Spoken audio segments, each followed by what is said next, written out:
cette note a été publiée par la Fondation Jean Jaurès dans le contexte que l'on sait, pas de vague, révolte des enseignants et des enseignantes vis-à-vis des violences qu'ils et qu'elles subissent dans le cadre de leur exercice de métier.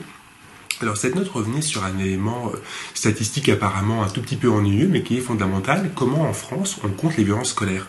Ce n'est pas si évident.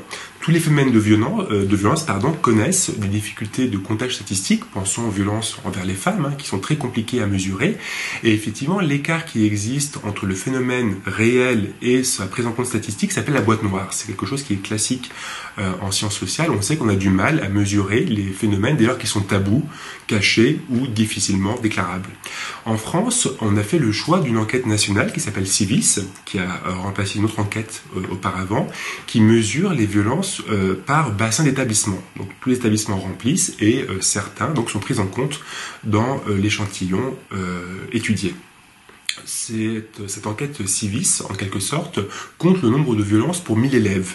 Alors, quel problème? Ce sont des violences qui sont le plus souvent importantes, que l'on déclare, donc les violences qui sont les plus visibles, ce qui met de côté les micro-violences. Or, une grande partie du ras-le-bol des enseignants et des enseignantes passe le plus souvent par des micro-violences qui pourrissent littéralement le climat scolaire, mais qui ne sont pas repérables statistiquement. Autre enjeu fondamental, c'est qui le déclare. Aujourd'hui, c'est globalement les chefs d'établissement qui remplissent ces signalements. Le problème, c'est l'existence potentielle d'une rétention d'informations qui a été à plusieurs reprises soulignée, ce n'est pas nouveau comme phénomène, et effectivement, le ministre Jean-Michel Blanquer semble se diriger vers une déclaration directement par les personnels, ce qui risque peut-être de réduire cet écart entre, d'une part, les faits réels et la déclaration statistique. On peut trouver cette note sur le site de la Fondation Jean Jaurès, librement téléchargeable.